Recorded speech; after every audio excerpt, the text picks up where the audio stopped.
through their beliefs, values, and attitudes. Youth empowerment aims to improve the quality of life. Youth empowerment examines 6 interdependent dimensions. They're psychological, community, organizational, economic, social, and cultural. Youth empowerment occurs in homes, at schools, through youth organizations, government policymaking, and community organizing campaigns. I'm KESHA Morant Williams, a board member of the YWCA Lancaster, where our mission is to eliminate racism and empower women. Tonight, we will continue our work of listening and reflecting as we discuss youth empowerment during this especially challenging period in our society. A special thanks also to the Lancaster County Community Foundation for sponsoring this event and for enabling us to host all of our participants tonight. We have 3 wonderful panelists with different backgrounds and perspectives who have very generously agreed to share their expertise with us and help us to reflect. Thank you all for attending. We have Isaac ETTER, who is an activist and social entrepreneur. He is transracially adopted at 2. Isaac was raised in Lancaster, Pennsylvania. He is a transracial adoption consultant and conversation curator at ETTER's Consulting, a consultant firm that he started in January of 2019. In addition to running his consulting company, Isaac is also the co-executive director at SAFEHOUSE Lancaster, an education and advocacy organization that he founded with a friend. Isaac also serves as a board member for the Lancaster LGBTQ+ Coalition in Lancaster, Pennsylvania. Dr. Cerise Hamblin is a 2003 graduate of Franklin and Marshall College. She attended medical school at Northwestern University and completed her training in obstetrics and gynecology, in Phoenix, Arizona. Dr. Hamlin is passionate about working with the next generation of physicians, and since her return to Lancaster, she has worked with advisors, students, and community organizers on various mentoring and exposure programs. She is the founder and president of Patients Are Waiting, a nonprofit organization dedicated to eliminating health disparities by increasing diversity in medicine. We also have with us Shayne Meadows. Shayne has been a public school educator for over 25 years. In that time, he's co-founded Advantage Lancaster, an educational nonprofit aimed at helping students from diverse backgrounds become college or career ready. While acting as a co-executive director of Advantage Lancaster, Shayne is pursuing a master's degree in higher education from Penn State University with the focus of helping people make the best decisions for post-secondary opportunities. Shayne is a loving husband and father of 2 who lives life with a passion for education and equal opportunity for all. So as we proceed, you are, to our visitors, to our guests, you are invited to ask questions or share comments using the chat functions. My colleague, Adam, is skillfully managing these systems, and we will make sure that we save some time for many of your questions later. And so now let's go ahead and begin. And so for our first question, I would like to ask each of you to tell us a little bit about your organization and its role in our local community, particularly as it relates to youth empowerment. And we can go in the same orders as how I introduced you all. All right, hi, my name is Isaac ETTER. Like she said, I'm the co-executive director of SAFEHOUSE Lancaster.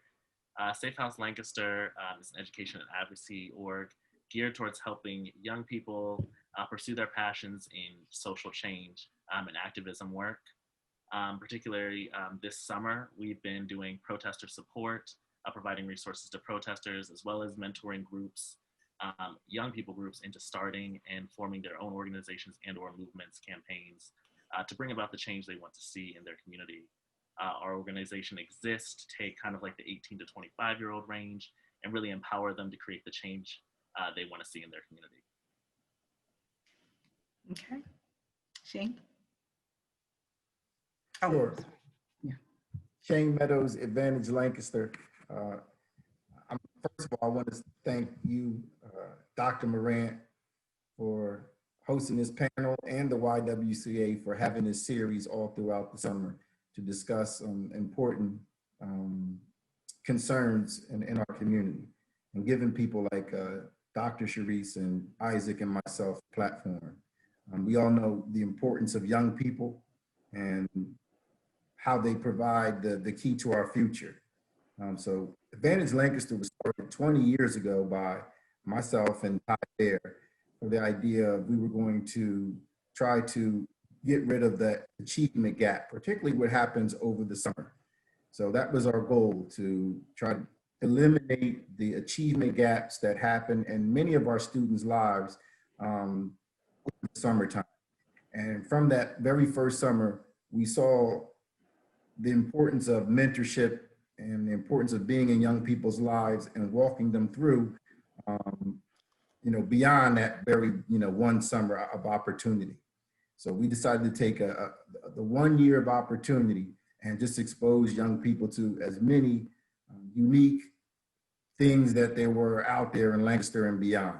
So from that one summer, we grew to a year-round program 20 years later, helping young people find what we call a winning life plan, whatever that may be, whether that's some post-secondary education, whether that's a trade, whether that's joining a workforce or joining the service once you finish high school. But we act as mentors for helping young people navigate through a very difficult time in their life. Thank you. Dr. Hamlin. Thank you so much. As Dr. Morant said, I'm Dr. Sharice Hamlin, and I came to Lancaster in 1999 to go to Franklin and Marshall College. After graduation, I went on to medical school, and after medical school residency, I'm an OBGYN. When I came back to the area in 2011, I reconnected with the Franklin and Marshall College community and talked with the pre-med advisor, and I really just wanted to find other students who were similarly pre-med and minorities and help them, or help other pre-med students who were pursuing OBGYN or pursuing medicine. And over the years, I worked with the college in whatever capacity they wanted or would have me, and we put together programs for Franklin and Marshall pre-med students to connect with other alums who were physicians in the area. We would do these physician panels, and over again, I would meet Black and Latino students who were students at F&M, who were interested, or they were pre-med, taking their coursework and all of that, but they were not somehow reaching these programs that we were putting together for them. And so over time, it became something very formal, from initially just informally mentoring students, taking them to lunch, what do you need, what's going on, helping people put together study plans, that kind of thing, to a full-on now official nonprofit, which we work with students, or 3 areas of focus: really increasing the pipeline of minority clinicians, by giving exposure and inspiration to students coming along, and letting people recognize that medicine is not some unattainable field or something that it's only for certain people. You can do something in healthcare. I think honestly that anyone can do something in healthcare if you want to and you figure out where do you fit. Making the pipeline of minority clinicians less leaky. And that's really that undergraduate piece of supporting students in their educational journeys, because one misstep can topple a student's confidence and put them on a path where they now have to do academic repair that takes longer, costs them more, and quite frankly, patients are waiting for us. The number of excess deaths of minority individuals, or the number of excess deaths in the United States that happen due to health disparities, which is different outcomes for different groups, despite the same treatment. It's about 90,000. There's people dying every day, and we know that Black babies survive better in after birth when cared for by Black doctors. Black men have better health outcomes when they have Black primary care physicians. But at the root of health disparities is really racism. It's not about access to care. There are various compounding factors, but growing the population of minority clinicians is something that has a direct impact on our own longevity. The last area of focus that we have is supporting minority clinicians in practice, because as you get out, after your training is all done, you may be one of a few in your practice. And, you know, physician burnout is significant. It's something that's important, and supporting minority clinicians is, what good is it to grow a physician for 12 and 15 years if they're going to leave the practice of medicine after 10 or 15 or 20 years because it's such an arduous process and they don't find fulfillment. So we're doing the things in those 3 areas to try to have the impact that we can. Thank you all for the various introductions to your programs. And so linking it to equity, inclusion, and social justice. Some argue that these terms are just current buzzwords, that it just happens to be a reflection of a popular narrative. What do you think about the ongoing racial injustice and frustrations that can build from that? You know, even today we find out that while an officer was charged linked to Breonna Taylor's case, the officer wasn't charged for her death. And so how does your work move us beyond this? How do we continue to operate or motivate young people to operate in spite of all of this heaviness that they might be carrying around? And then it's layered. So like, talk to me about actionable steps, activities, programs, different things that your organizations do to create a more equitable environment. I want to take this, if it's okay, and probably you might think that my org is the least thing to do with activism. Over the years, I have found that, you know, my style is not, it's not common, and that's fine. I'm a student, I'm a lifelong learner, I love to learn, and that's my space. And so what I have found, and what I tell students who are coming through education, like, this space is made better because you are here. Your presence, your perseverance, your continuing in this thing, that is an act of resistance. That is an act of protest. And so your success in your chosen field and then bringing others along with you is so important. And so in this time when everyone seems to be talking about racism, how to be anti-racist, there are people who've been in this for some time. And if you've been in Black and brown skin, it's been your life. So it's fine and great for people to be coming into their understanding of what's going on in the world. But I think that my advice to students is, sometimes, you know, your self-preservation is also an act of protest. And so if you are a frontline person, meaning that you're going to go to a protest, you know, then wonderful. If your activism is really something that's behind the scenes, whether it is donating or whether it is that you are compartmentalizing and focusing on the matter at hand, metering how much of the news you can really watch, because it does throw you off and you're not able to continue on. Some of the larger community becoming woke, I think it's really important that then we can say, all right, you take that on because I have to survive. Thank you. Anyone else like to piggyback on that? Sure. So one of the things that we try to do in Advantage Lancaster is try to get young people into a career field that they may be interested in as soon and as early as possible. Because the one thing we found out is that while equality of opportunity does not always ensure equality of outcomes and results. And so we've seen young people, and we told them to go to college, get that education, and when you get out, come back to Lancaster and there'll be an opportunity for you. And that's not true.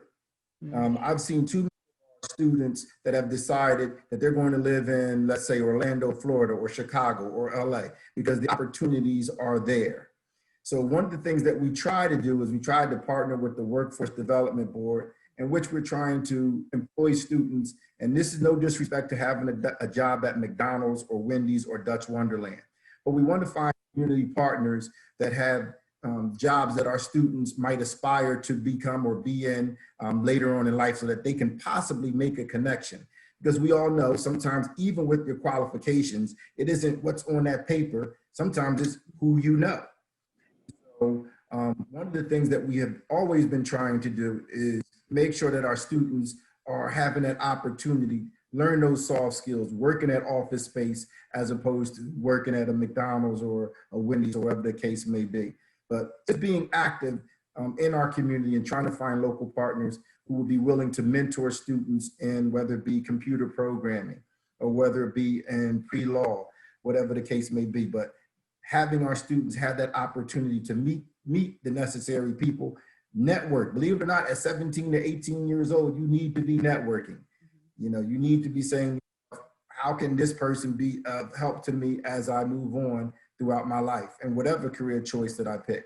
So that's one of the things that we're big on doing, is finding young people, where do they want to go? How are you going to get there? Who can help you get there? And, you know, that's what we're all about. So. Thank you very much. Yeah, I think to answer this question, especially talking about how do we keep young people motivated towards change, especially since, you know, I work directly with activists and organizers, especially young ones. I think it kind of goes back to this famous thing that Harvey Milk used to say, which is you got to give them hope. And there is, even though there's so much devastation, and even today, in this past week in Lancaster, there's so much to be upset about, but there is also so much to be hopeful for.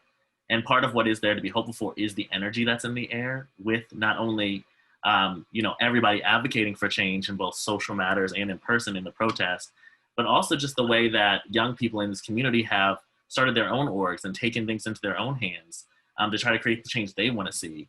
And so, you know, for me, I think when I think about how do we keep this from being a buzzword thing, it's about, you know, taking the passion and the heart that we saw on the streets all summer and helping them translate that into a long-term campaign that can look like them being activists in their jobs, looks like them being advocates as a doctor. How do they take this idea and have it not just be this buzzword thing and this social trend, but how do we live our lives as advocates and people who care about other people just as we live and breathe? And so I think one of the ways that, you know, we have done this particularly at Safe House is by helping young organizations craft a vision. You know, just sitting with young people who come to us and are saying, you know, we want to help this particular area, whether it's, you know, getting more people protesting or getting a women's group together or just doing community projects. And they want to build a layout for how to do that, not just in the short term, but in the long term. How do I get this something that kind of keeps going whether I'm there or not? And helping them map that out for young people to kind of create this pathway to a better future. Because at the end of the day, young people are the future. Those in their early 20s and late teens, you know, in the next 10 years, they're going to be our leaders, our elected officials. You know, they're going to be owning businesses in our community. And how do we instill in them this desire to do a social good along with all the other things is something that I think we're really passionate about, and I'm really passionate about at Safe House. Thank you. All right. So Shane, I'm going to come back to you. Sure. Advantage Lancaster has been a part of this community for 20 years at least. I remember when it started, and I've been honored to watch the impact that you and others have had on the students. Talk to us about how the organization has grown over the years. I know you addressed some of this in your initial part, but more specifically, what has remained the same no matter what? Like from the very beginning to now, what is that element that has remained the same?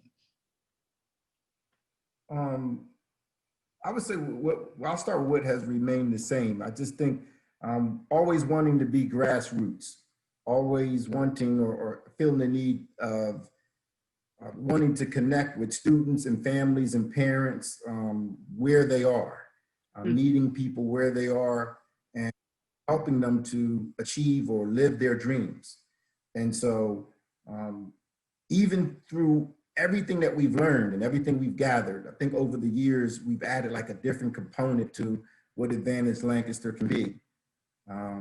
All of it's always been based on exposing students to a new opportunity that can make them a well-rounded individual that hopefully that in turn would help them be someone who could positively contribute to Lancaster. And so I would say the thing that has always remained the same is that, like I said, being grassroots, being there for young people, meeting them where they are and helping them to achieve their goals, wherever that may be.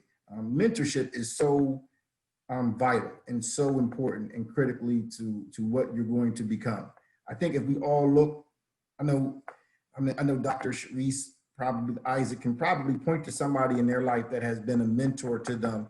And if they were not or did not meet that person, they wouldn't be where they are. And it's probably not a family member. And so that piece is really important. Being able to meet people where they are. That's what I would answer you. Okay, thank you. Appreciate that. And so then, Sharice, I'm going to come back to you. As you mentioned in your introductory statement, Patients Are Waiting is new as a formal nonprofit organization, but you've been doing this work for many years. You also talk some about the pipeline approach that you take within your organization, but can you give me or give us some tangible examples of how this has increased opportunities, or some tangible examples of some of the work that you've done with medical students or students who are sort of in this direction? Absolutely. So, as I said, we really started with college students and started at Franklin and Marshall. So over the years, there's student groups and organizations, and there's also a national organization called Posse that has a cohort at Franklin and Marshall, one from New York and one from Miami. The New York Posse, the students are coming, it's about 13 students a year that are on a full academic scholarship. And the Miami Posse are all students who are interested in STEM fields. So we started out meeting with those students annually and say, okay, what is the plan? What do you want to do? How do we map out these courses? How can I help you?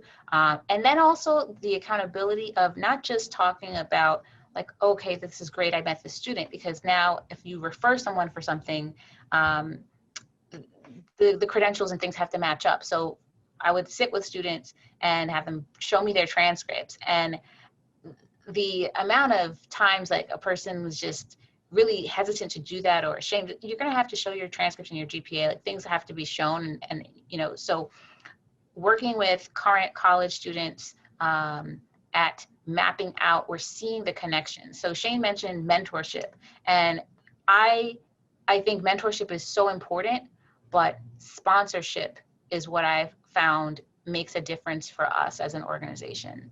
So by that, I might meet a student, and not every student is going to connect with me personally. And so finding other people who are in medicine that they may be able to connect to. But then for those students that I'm working with, how can I open a door? How can I, leave it open or slip something in between or stand in the gap for those students? For example, meeting a student who needs to do a summer course so that they don't have an overloaded semester and then their grades suffer and they can't afford it. Now it's using connections and trying to figure out how do we get the student that summer course, or where else can they take it? Can their financial aid be applied to it? No. So is there a summer grant that could be used to get that? And sometimes people don't know the questions to ask. So I'm just thankful and appreciative to be able to stand in the gap for some of those students at that college level for really. But like Shane said, it also starts earlier than that. So I can think back, coming up in school until 9th grade, I wanted to be a teacher. At 9th grade, I took biology and I said, okay, I love biology. And my dad said, okay, well, then you can be a doctor. And it just shifted as simply as that. So sometimes it's just introducing the idea that this can be done. They can figure out the pieces of the puzzle as time goes. So like this summer, we partnered with Brightside Opportunity Center and worked with them for their STEM camp. So they had students from 6th to 8th grade who were doing a STEM camp, and we brought in 4 sessions into each of the 2-week camps where we brought in a dentist, anesthesiologist. We did CPR training with those young people, putting casts on their arms. And so every time we would interact, we're bringing different doctors and dentists and health professionals to them, where if your parents don't know this person, now you do.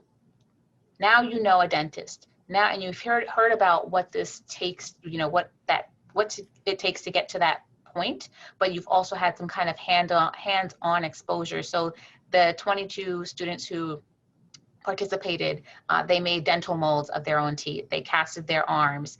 They were able to intubate a mannequin using even a glide scope. So some of the things are technology, and just where someone else would be able to shadow a parent or a parent's friend, we're trying to make that connection for people. And so hopefully we'll continue to do this, and even on a larger scale as COVID restrictions dissipate. Much. Okay. Right. And so now, Isaac, I'll turn to you. Excuse me. In recent months, and presently, even if we think about this most recent shooting, The public examples of activism throughout Lancaster County are significant. So talk to me about Safe House Lancaster's role in supporting local Black and Brown activists, and what are some of the ways that you provide resources and training and accountability? And then finally, if you could talk to us a little bit about Safe House's involvement with the recent protests and bail work. Absolutely. Safe House started as a response to what happened on May 31st with the pepper spray. We opened our doors technically on that day, May 31st, 2020, as a literal safe house for people that were affected by pepper spray at the protest. And so, our original route is basically in protester support, working with teams to kind of create an environment that is the safest for people to protest peacefully. We've worked in collaboration with the Susquehanna Medical Collective and the Lancaster Legal Collective, and we work collaboratively at every protest to make sure that people have resources and are able to find help if they need it, if there were to be any encounters with the police, that we have legal observers. I worked as the police liaison for the summer, and I dealt with anything that came from the police. And so really this summer, we've worked in, most of our work has been in how do we create a safe environment for people to speak their voice and to have change done. Along with that, we've also created programs that help people kind of create their own groups and create their own campaigns to see the change that they want to see happen in Lancaster. And that was kind of the other thing we noticed from the original protest, was that there was a lot of young people leading these protests, but they had not done actively work in the past.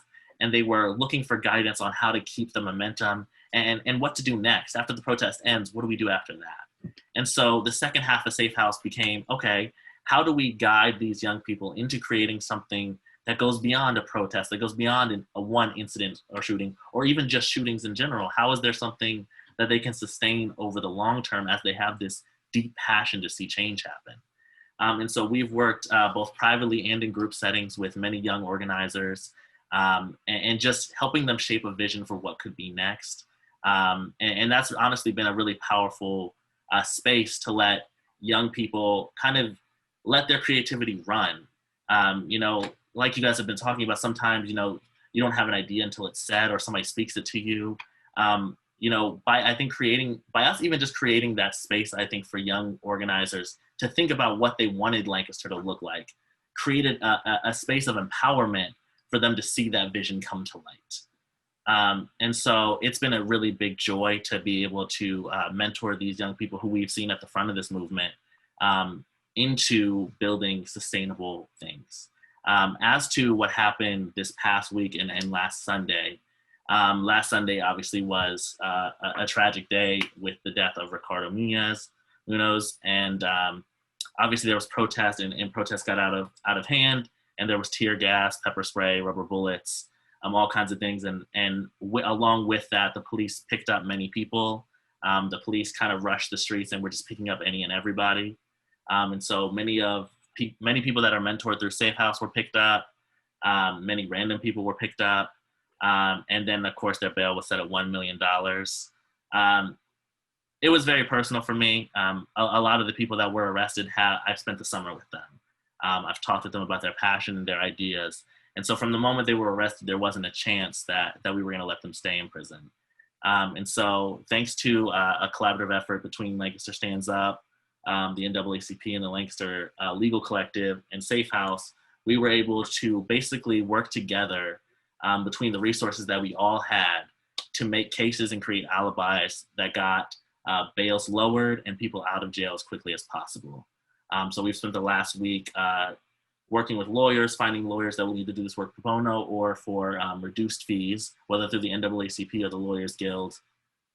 And then we've been working with those lawyers to create alibis. Many of these people I was with that night, I'm at the scene for almost every protest. And so I'm always on scene, keeping watch and working as a de-escalator.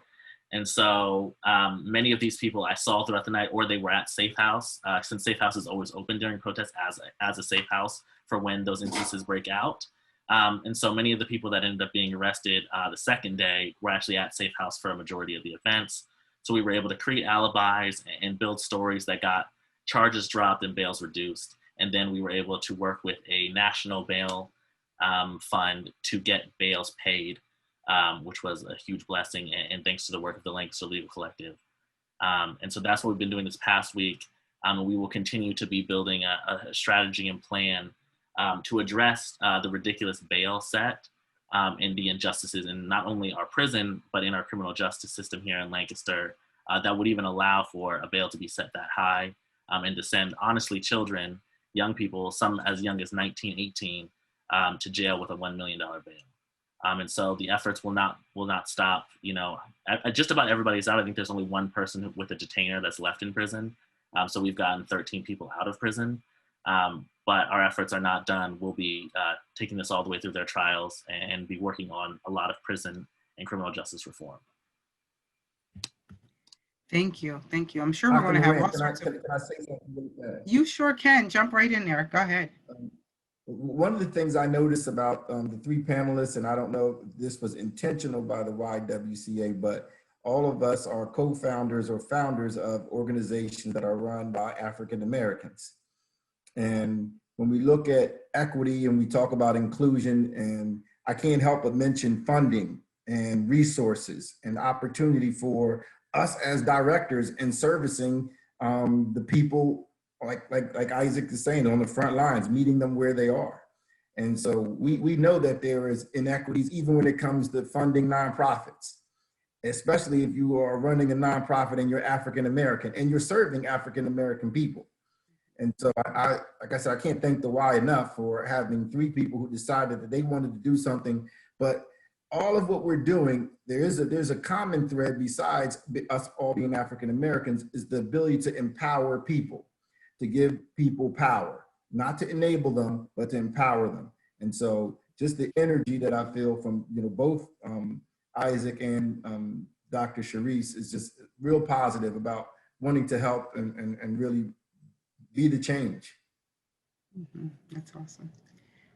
I want to jump in there too, Shane. So Isaac, one of the things that struck me last week, I mean, even as the situation was unfolding last Sunday, so I was at my house, I was putting together Facebook posts about the Patients Are Waiting book club, which this month we're reading Insane, America's Criminal Treatment of Mental Illness. And it was around 2 o'clock. I was searching for Lancaster County Prison on Facebook to tag them in the post promoting the discussion. And I found it, tagged the DA's office. This is at 2:30. This encounter happened at about 3:30. At 4:30, one of my co-founding board members of Patients Are Waiting texted me to say what was going on. I tuned in and all this. I then got a text from my brother who's in California about what's going on in Lancaster.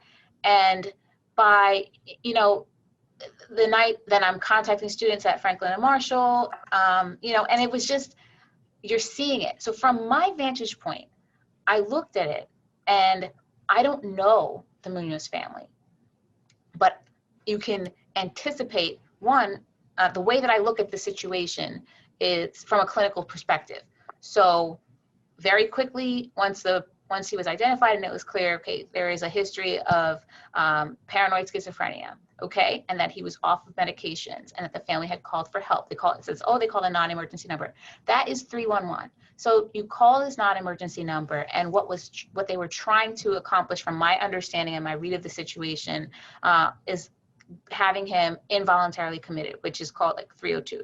So they're trying to get him 302, and eventually in the calls, they were told then to call 911. Even in our book club book, which it may seem like, oh, a book club, how is that going to change anything? Well, the books that we read give you information and give you a context, a scaffolding to understand what's going on. And so being able to have someone involuntarily committed, the person has to pose a threat to themselves or others, and they can be held for 72 hours in a hospital setting. Now, the person has to get there. And so how do you get someone who is incoherent or unable to cooperate to come or to allow themselves to be taken in for stabilization and evaluation? And sometimes that happens through a crisis worker coming. along with law enforcement to try to talk that person into coming along and whatnot.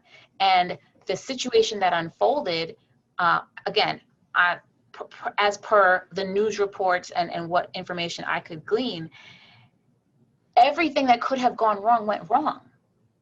And so, and then in response to it, not even by the middle of the week, all of the information seemed to shift, or the focus seemed to really shift from basically after the mayor's press conference and talking about the need for more mental health resources. There was just the complete shift to managing the fallout of the encounters between police and protesters, an overreaction of police, which then led to the rest. And then it was, so it seemed like this narrative just shifted.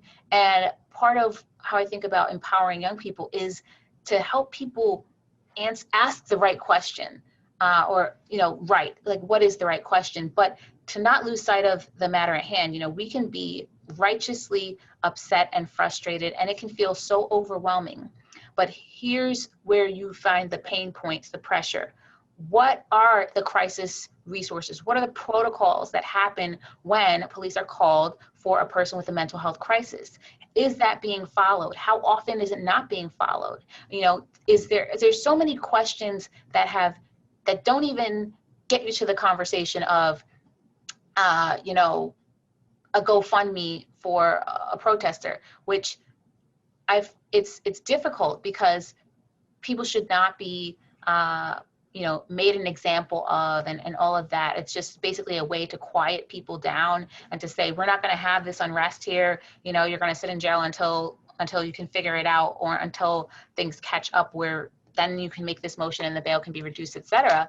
I think it does seem like a tactic or a way to stop people from using their right to protest, etc. But I feel like some of the questions that could be asked and some of that funding, for example, if I'm raising money for a scholarship and I can't get $25,000 raised in a year, but in 24 hours, we can raise $35,000 for a GoFundMe to get, bail.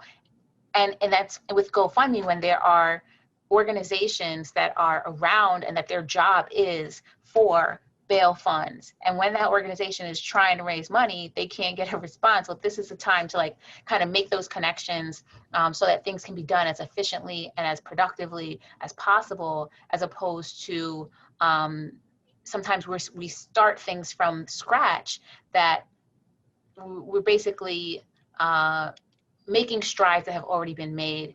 And I think that I'm very much interested in working smarter, not harder. Because I think we all really do work hard enough. So anyway, I'll stop. No, and I'll just respond real quick. I totally agree. I've been doing this kind of work for a while now. And especially when it comes to strategizing, it's a big deal to me to work smarter, not harder. In response to the GoFundMes, we tried to get GoFundMes to stop very early on in the process, because I agree with you, a national bail fund paid all the bails. So there is a big question about where is those funds going to go. Safe House did not have a bail fund. So bail funds that were created, they're outside of us. I think there can be some misconceptions that everything all the young organizers do, Safe House kind of has a handle on. They're their own people. Though we mentor and we guide them, if they start their own bail fund, they start their own bail fund. I do agree that we do need to talk about both sides of this. And I think both of these things can exist collectively, just because we do need to talk about the mental health situation. And we have talked about that a lot, and there will be continuing conversations about that. I don't know if you've seen Ismail Smith's Waddell's post about it and his work in city council to keep the conversation about mental health resources alive and well. Because it is true that we have a deficit when it comes to mental health resources, not just in the city, but also in the county. And so this is a much bigger push than even just the city. We need this to be probably at a state level issue. But there is also now this issue that looms over us where, we also do have to respond to $1 million bail set for, again, 18, 19, 20-year-olds. And so I agree, but these things have to work collaboratively. To work smarter, not harder, doesn't necessarily mean ignoring one thing and taking the other. And so we are going to definitely talk about the narrative in terms of mental health, but there was no way that I was also going to let, 14 people who they could not even hold charges against sit in prison for any longer than they had to. And so there's definitely not going to be an ignoring of the situation that calls Ricardo Munoz. I've been working on an address not to give just to the public, but also to the mayor and city council about all the tactics that they have. Many protesters were hit with rubber bullets last Sunday night. And if Ricardo Munoz would have been hit by 4 rubber bullets, he would have been down on the ground, not hurting anyone, and he would still be here alive today. And so there has been many conversations about talking about both sides of this. But I guess, to your critique, I think, the issue at hand was we have, a lot of young people, a lot of people that we know are innocent sitting in a cell. And I think that a lot of people took it onto themselves thinking that GoFundMe's were the answer when they weren't. And so the team that we put together worked really strategically with a lot of big national orgs to create the fastest way and the most sustainable way for people to come home. And so I hope you don't feel like that we're gonna leave the mental health side of it out. Those conversations will be happening with both leadership of the city and our community. Yeah, and I don't think. Say it one more time. Yes, if I could jump in for 1 second. Absolutely, absolutely. You all are doing a wonderful job. Dr. Sharice, she said something about a book, and as an educator, I immediately perked up when she mentioned the book, and I imagine patients are waiting, engaging young people in a book study. And am I wrong, Sharice? You're absolutely right. So the What the Health book club is open to any and everyone who wants to join. We launched this at the beginning of the pandemic as we weren't able to gather, and we felt like there was, beyond just showing people, helping usher them through the process of medical education, there was connection with community that was necessary to happen at any stage in someone's growth and education. And so we started this Health Equity Book Club.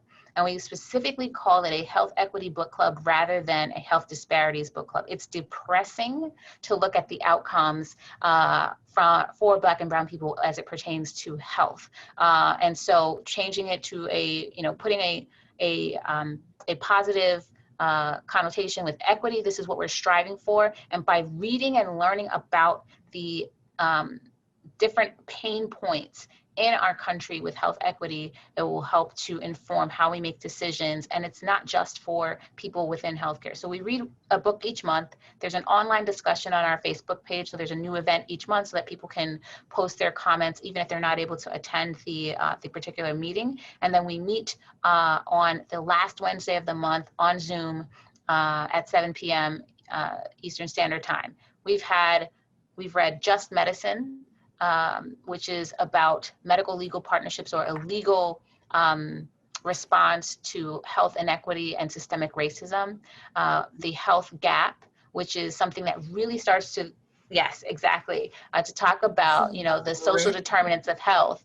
And this month we're reading Insane. Next month we're reading Teeth, talking about oral health and, basically we need to have people on all fronts. And so it's not just doctors and medical students who are here, with librarians, just parents. And so we'd be very happy to have people participate from all over in different sectors. And Advantage Lancaster, for sure, your students. Yeah. It's a book a month. Yeah. And whether or not you read the book, we invite people to come to the discussion because, again, we're all bringing our own lived experience as well as what we're reading in the books. I'll put the links in the chat.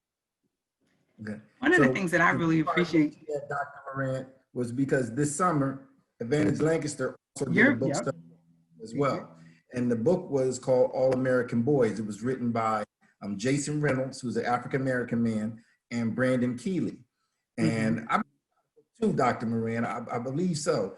But I read that one too. I jumped in there. Yes, indeed. So the great thing about it is we had, on any given night, we met once a week for about 4 weeks, and we had about 14 to 15 different McCaskey students, community members from all different walks of life coming to discuss the book. And the unique thing about the book, it's right off of today's headlines with police brutality and how African Americans interact with the police.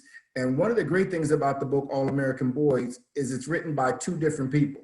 And so you got to see Keely's perspective, who was coming from the police officer's perspective, and you also got to see Jason Reynolds' perspective, who was coming from the young man, Rashad, who was in the story. And so I just mentioned that to say we had the mayor's council, Barry Hanwerger, as well as Danielle Brown, who's a principal in York City, as well as parents and students, all discussing the issue of police brutality. But we were discussing it through literature, through the book. And so it was just a unique experience that, you know, I see that Dr. Sharice is continuing to do things like this every month to engage the community and young people in education and keeping them informed. So in positive ways is so very important. So that's why I just heard when Dr. Sharice said something about a book club, I said, book club? I said, oh yeah. That's stuff right there. No, and I appreciate that. And just as I'm listening, I'm like this, all of these of course feel like conversations, but this really feels like a conversation, you know, where I do see so much overlap, and many of the things that you all are mentioning just consistently remind me and hopefully all of our listeners of the wonderful work that is going on linked to youth empowerment in our community. And while yes, there's a lot of heaviness, and I think that we all, you know, wake up with some of that every day. It is just beautiful to hear so many of the awesome things that you all are doing. You know, Isaac and I have connected more recently. Shayne and Sharice, you know, I've had the opportunity to work with you all in a number of different areas throughout. And I'm always so motivated and encouraged and try to jump in there wherever I can. You know, as Shayne mentioned, I listened to that one on Audible. So I'll be driving back and forth listening to that one.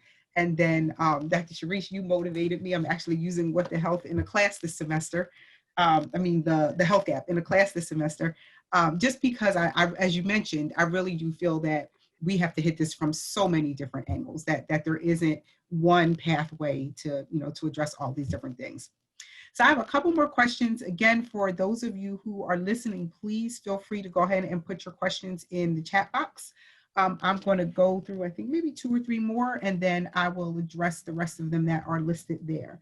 And so, Shayne, something that you mentioned when you were talking about the book club, or even just some of the things that I know about Advantage Lancaster in general, talk to me about sort of peer accountability. Like, I felt like that was one of the things that really stood out to me, even though I've known about Advantage Lancaster for a long time. When you gave me the opportunity to work a bit more closely with you all, that was one of the things that like stood out to me so much, and I was so impressed with, is the peer accountability, you know, in different age groups, but even like, you know, people that might be in the same frame.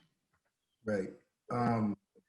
We were blessed to have Dr. Morant be our literacy teacher over the summer at Thaddeus Stevens. Did you do it for 2 years, Dr. Morant? I did, yeah. It was, I think it was 2 summers, and then this summer, unfortunately, yes. COVID. So what you're speaking of is that the students are almost grouped in cohorts, where Dr. Sharice had mentioned something about posse. So we have a group of students, it may be about 9 or 10, and they're usually in the same grade, and they really do look out for each other. We are very family orientated program. So everything that we do, it's all about making sure that we take care of each other. Am I my brother's keeper? You know, so my success is not as important as all of us succeeding. So as I get better, as I grow, I want to make sure everybody around me is growing and succeeding as well. And so I think that's some of the things that you might have picked up on, Dr. Morant, when you're working alongside us. I mean, we do things as simple as we're going to ride the bus together home.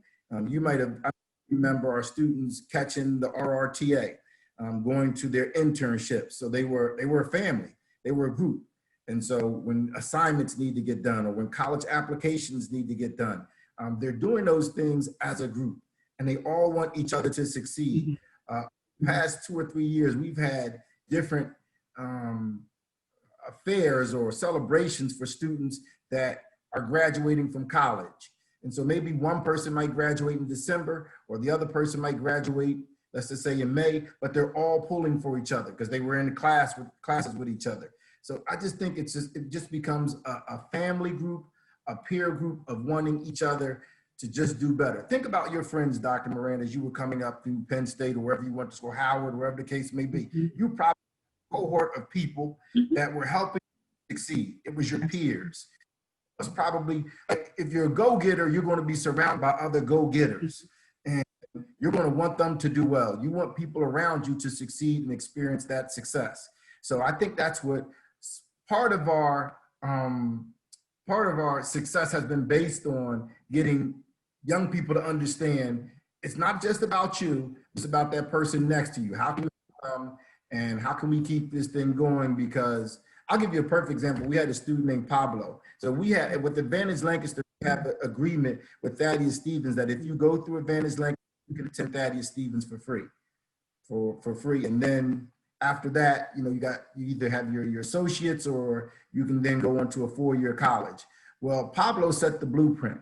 And from Pablo doing the Advantage Lancaster Thaddeus Stevens grant, another student came right behind him named Ricky. And Ricky pretty much followed Pablo's blueprint. Pablo went to Temple, Ricky went to Lebanon Valley College, but they both graduated in like 3 years, because those first 2 years were paid for, financially taken care of. But that's the motivation. And Pablo was always, he was always visible in the program, whether coming back to McCaskey and helping Mrs. Meadows tutor, he was always around. So I just think as we're teaching our young people, you know, this is your group, this is who you're gonna look out after, and all y'all gonna make it together. So that's one of the things that we're big on doing. Absolutely. Thank you so much for sharing that. Isaac, I'm going to shift directions and talk about one of your other hats, if that's okay with you. And I was reading some on your website, and even since we became Facebook friends, I've been poking around. And I saw that you included some information that in some of your consulting work, you do a lot linked to transracial adoptions. And so do you view your work in this area as completely different than your work or some of the things that you do with Safe House? Or do you see any overlap, particularly when you think about it, how it all links to advocacy? I think it definitely links in a lot of ways. You know, my work at ETTER Consulting has been to help families that are fostering and adopting on the front end be racially conscious. So we do anti-racist and anti-bias work with families that are about to foster or adopt. And that's something that I've been doing for about 2 years now around the country, just, you know, leading trainings as well as training social workers on how do we prepare families best to transracially adopt? How do we have children going to safe and inclusive homes? It's been one of the hugest gaps in the adoption and foster world, is that many times a white family adopts a child of a different race, and whether that child is Black, Hispanic, or Asian, that's their first Black, Hispanic, or Asian friend, person that they know and whatnot. So what we try to do is prepare homes and parents to be very educated on cultural issues, one, understanding their own bias is another big thing. Like, how do we address our own bias? And then how do we become culturally competent? How do we get out of our shell and go spend time with people that don't look and think like us, but do look like our child? You know, what does it mean for you to start going to the barbershop? What does it mean for you to start going to local NAACP cultural events? And so we help families really navigate that world and really become culturally competent. I think those areas overlap a lot. With Safe House, you know, one thing that Safe House does as well is we work with a lot of the local businesses to help them be inclusive. I don't know if many people saw, we had a fundraiser on August 1st, and our first fundraiser included over 30 businesses that committed to being a part of our accountability circle, which means that those 30 businesses look to us for guidance on how to incorporate more inclusive practices. And those overlaps are very similar. You know, the same work that I do with families and with businesses at ETTER Consulting is some of the same work that I do with local businesses here in Lancaster through Safe House. And so there definitely is overlap as we're still talking about race and social justice in our community and in our country. All right. And then, Dr. Sharice, I'm coming back to you. You have a conference coming up this weekend. Yes. And the title of that conference is Medicine is My Activism. Am I correct for that? Yes. So talk to us a little bit about that. I absolutely love the title. I've heard, you know, through some of your answers, how you've talked about, you know, some things that link with activism, but dig right in and share with us, what does that mean? What does that mean when you're talking about medicine is my activism, and then the conference? All right. So as I said, there's a certain amount of turmoil that as a person of color you feel at any given time. And in 2020, that turmoil bubbles up a lot more than maybe in previous years. And there may have been, certain times or things that are pain points. And this 2020 just seems to be pain point after pain point after pain point. I'm from New York City. So at the surge of COVID in New York, I had 7 family members, get COVID. And varying things happened, between slight symptoms to death. And so here it felt like, what could I do? How can I get out of this place of doing my day-to-day work, but then feeling in turmoil, not able to really sleep and kind of but feeling like I was unable to do something. I'm not a frontline worker. I'm an OBGYN. So I'm not doing, COVID testing and, going into vulnerable groups. I'm delivering babies and doing pap smears. And so I said, well, how can I do something in this pandemic? And at first it felt very, trying to raise money for patients are waiting felt like this is not the time. People are dying of COVID, and then the information coming out of Chicago about, and out of Louisiana, so looking at the disproportionate effect of COVID on that community. And so we're overexposed and underprotected. And then with less access to care and less access to testing, if you have people who are being tested every week or every day, but you have other people who are working as postal service workers and can't get a COVID test until they are mostly recovered. So now their test can be negative and they can't even then get their COVID pay. I'm telling like a family story here, and that was just like infuriating. And I felt very much like I needed to be able to do something productive. And so I started interviewing people I knew who survived COVID, because the other thing is you hear the death toll, there's bodies in the streets, there's this, there's that. And it was just so dark. And so I had to somehow, for my own self-preservation, find a positive, a silver lining of some sort. And so I started with doing these I survived COVID-19 interviews and then posting them on our social media. And then that grew into the book club. And we've been doing an annual diversity in medicine conference for the last 4 years. And so that conference started as something for Franklin and Marshall students. It expanded to be students in the area. And with this year, the way that things have played out, it's completely online. And so we've gone from, 3.5 years ago, where we were like a 1-hour physician panel with about 6 physicians and 6 students listening to their accounts of how did they get where they are and what they do. And we've grown to a 3-day conference where this weekend, Friday, starting out, we'll be kicking off with a blood drive at UPMC Lidditz. That's done by Central Pennsylvania Blood Bank. And they'll be doing COVID antibody screening and giving t-shirts and a pass to Field of Screams for anyone giving blood. Our actual full day of the plenary sessions and panel discussions is going to be all online. So we're not packing people into somewhere for us to have a super spreader event. No, so from the comfort of your home, you can hear panel after panel, including the keynote speech. So we kick off on Saturday with a yoga session at 7 o'clock. And then our opening remarks I'll be giving at 8:30, and our keynote speaker is Dr. Kevin Ahmad Jenkins, who is a researcher at University of Pennsylvania, and his speech, he's coming with fire.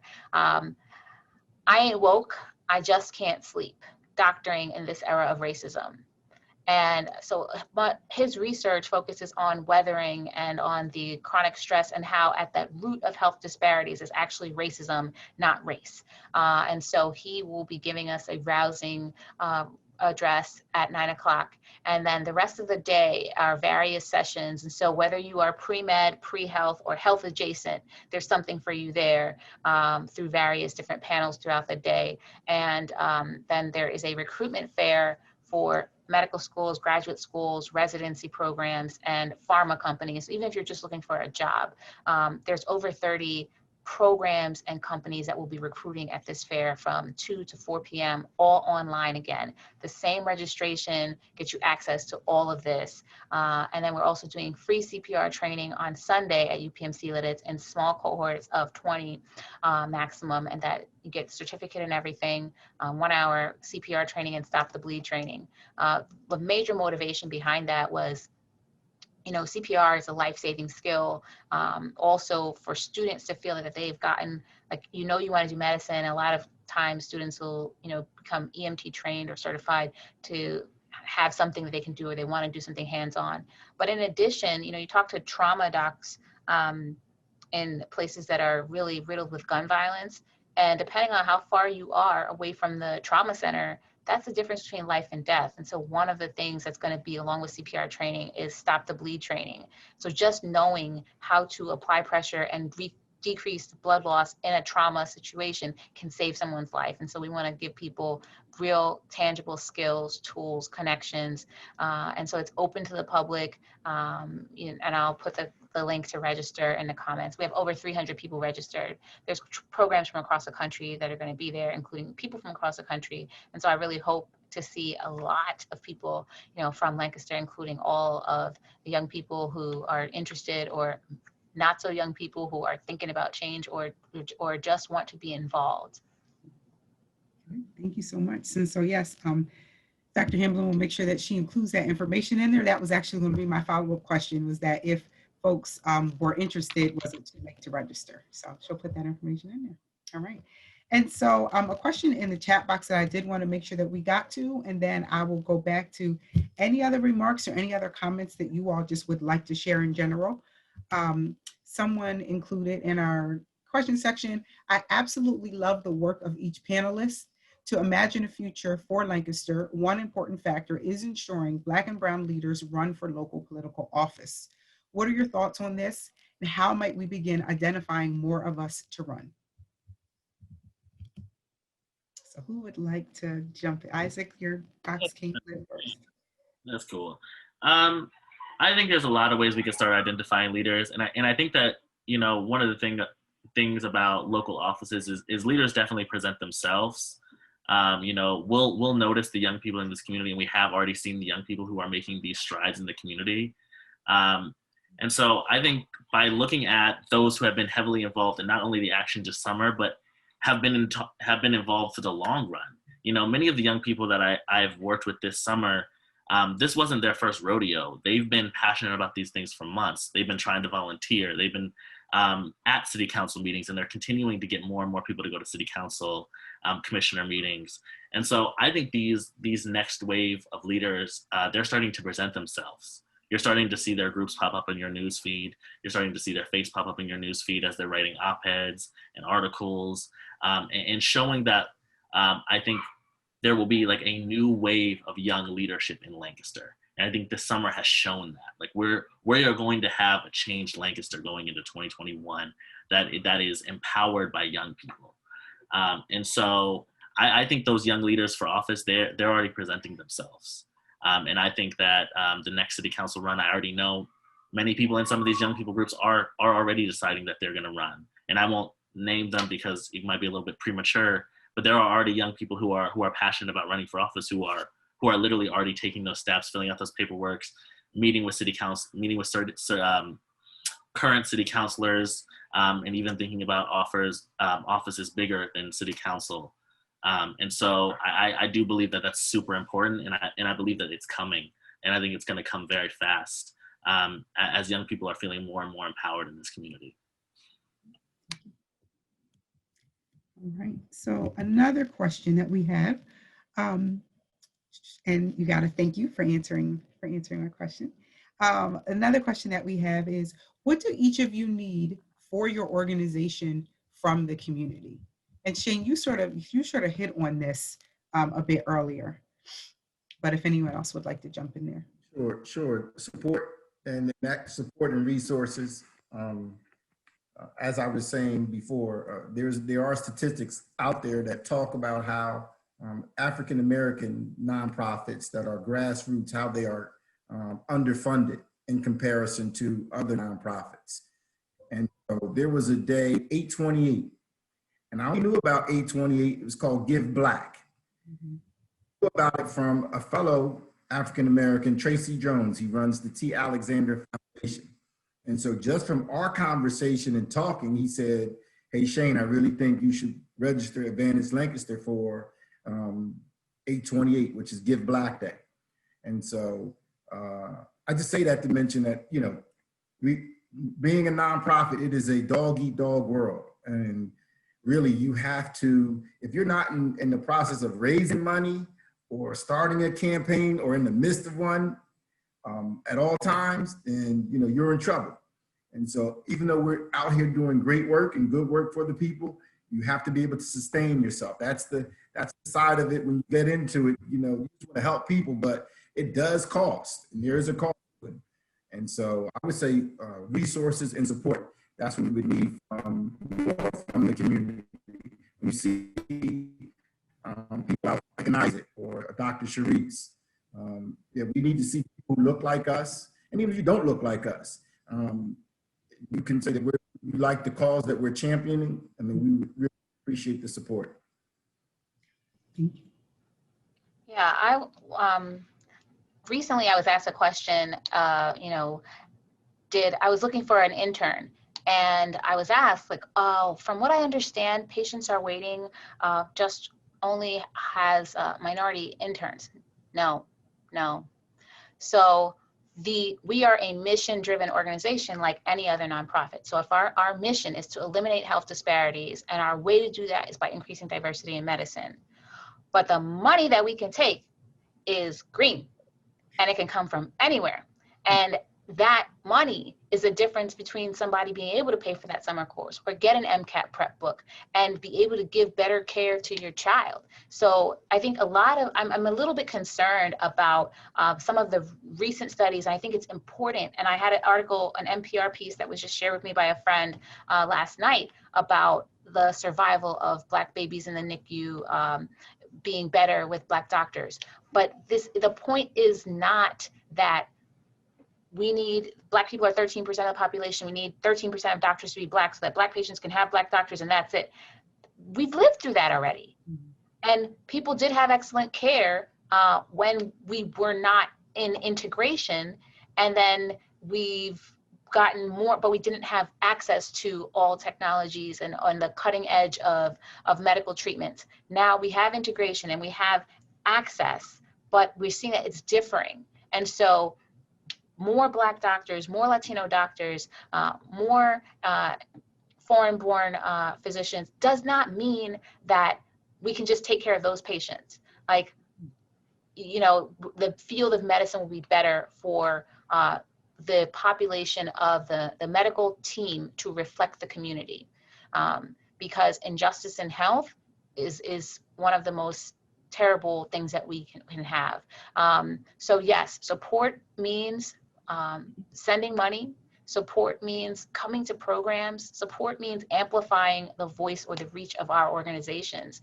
For example, I mean, just a simple share of a Facebook post or posting that you're supporting this organization, or that, hey, I donated, what about you, can mean the difference of the GoFundMe type results, or, you know, we can kind of death by 1,000 cuts, trying to raise funds to get, you know, one program off the ground. And so I'm really appreciative of the support that we've had from the Lancaster community and from, you know, community across the country. And I hope that continues. And yeah. I can just touch here real quick and just to like literally amplify everything both Dr. Sharice and Shane said about just even donating and supporting. And I think even more than that, it's, you know, us embracing each other and working together. Not everybody has money resources, but sometimes people have a talent that they can offer. You know, we had a web designer that said, hey, like, this is my skill and this is what I want to give to you guys. You know, I think even just people finding the talents that they have and putting that talent to use in something they believe in is really powerful. And it also is a part of community building. You know, I think all of us are dedicated towards building a stronger community and a community that lifts each other up. And part of the way that we do that and support both the organizations in this chat and other organizations is by using our skills and our resources, both financially and like literal skills, to uplift each other. And I've been super blessed by how the community has done that for Safe House. And I think that it's something that more people should do. And I think it's a really powerful way to show support. Very nice. So now just final thoughts from the panel. What do you want to leave us with? You know, what do you think was left unsaid? What didn't I ask you about that you want to share? Yeah, what do you want folks to walk away with? With this weekend being our 4th annual Diversity Medicine Conference, I hope that everyone on this call can participate in some way. Come and get CPR training, go ahead and give blood, or sign up and listen to the keynote speech, or come to the whole thing, sit in front of your computer and come. Share it with a friend, share it with anyone, share it with all your students. Again, you know, I've been through this year really trying to look at the silver linings and moving things to online platforms. There is so much enrichment, education, and connection that can happen. And so being able to connect this Lancaster community with organizations that are recruiting minority individuals for their organizations, for their internships, I think that this is a great opportunity for our community. And I think that based on where we are right now, even having 300 people, you know, registered for the conference, the online platform will likely continue even when we're able to gather. We may have something, you know, dual. But yes, so register and come, and then keep us on your radar, share us, and that's what I would like to leave y'all with. Thank you. Mr. Meadows, Mr. Etter, did you have final thoughts? You want me to go? I can go. That's fine. No, that's fine. Yeah, I think to leave everybody with, I would love to leave everybody with the urge and the push to go look into what not only Safe House, but young people in this community have done this summer. What they've pushed for, how they've brought people onto the streets, how they've been passionate in ways that I don't think that I've seen in Lancaster before. You know, part of my story is I grew up in the area, but I moved to Atlanta to do a lot of my initial work. And when I moved back around 3 or 4 years ago, I was very young, and I was having a lot of trouble finding a voice, finding a place that would hire me, even with a built resume. And, you know, I noticed back then that there weren't a ton of resources for that 18 to 25-year-old gap here in Lancaster. And that's really my mission and my passion behind Safe House is how do we take people at that age range where it's kind of this awkward transition to where do we have enough credibility to get some bigger jobs or not, and to empower them and give them resources, tools, and not only connections to actually get to where they want to get to see the change that they want to see.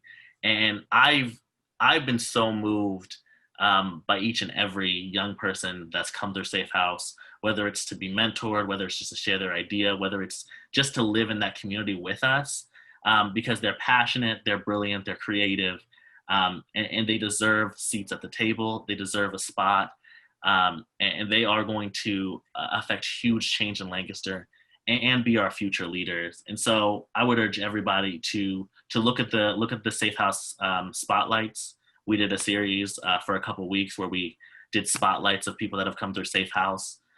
Look at them, look at what they're sharing about their passion and their heart.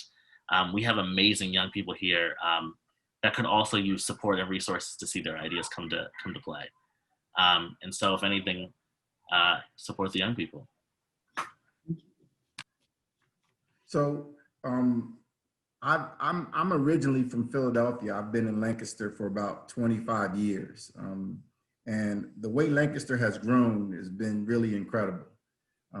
It's changing. And when the young people that I teach and mentor, I look at them and I want them to be a part of the change that's happening in Lancaster. And I don't want to be telling them things that aren't true in the aspect of if you work hard, if you go to school, that there's going to be a place for you here in our city. I don't want to be lying. I want to make sure that, you know, they have the same opportunities as everyone else. If they work hard, they apply themselves. And, you know, that's the thing that I want to see. I do see Lancaster growing, and there's a lot of positive things happening, a lot of opportunities. but is it happening for everyone? And so a lot of people, like you said, want to throw around those buzzwords of inclusion and equity. Are they really about what they say they're about? And so we have young people. I don't want to hear there's not qualified candidates. That's not true. That's a lie.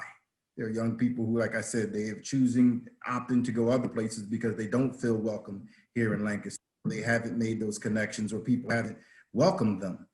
And so we have plenty of talent that comes out of McCaskey every year. Dr. Morant, you're a graduate of McCaskey. Just like I said, I don't want to let the young people down. And I just hope the powers that be, and like what Isaac is doing is so important, because it's applying pressure to people. It's making people, it's holding people accountable for what they are saying should be happening, that maybe some of us know isn't happening every day. I'm an educator. I'm almost sad to say this, but I'm the oldest African-American teacher in the school district of Lancaster. I've been here 25 years. And there's not too many other African-American male teachers in the school district of Lancaster. And so they need to do better. And so we have to do better. So it's education, it's financially, it's the judicial system. We have to do better, and you got to hold people accountable. And so when we're telling young people these things, these altruistic things, we got to make sure that, that the world is ready for them. Because, I've had people come back to me and say, and it's been heartbreaking. It's not exactly what you said, Mr. Meadows.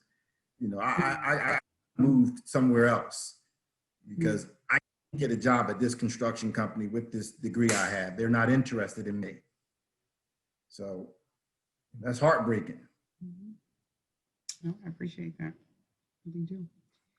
And so we have another comment that I think is a wonderful way to wrap up our discussion for tonight. And the person wrote that this was my first time attending. I'm blown away by the panelists and content.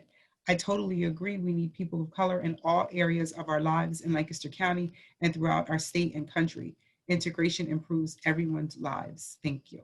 So that was what someone shared. And then I also want to say thank you. Thank you so much for participating in tonight's session. This session and all of our Community Now sessions are posted on our website. And we ask that all of you, our panelists, as well as all of the folks who are watching, continue to walk alongside us as we continue to have these essential conversations. So thank you. Good night.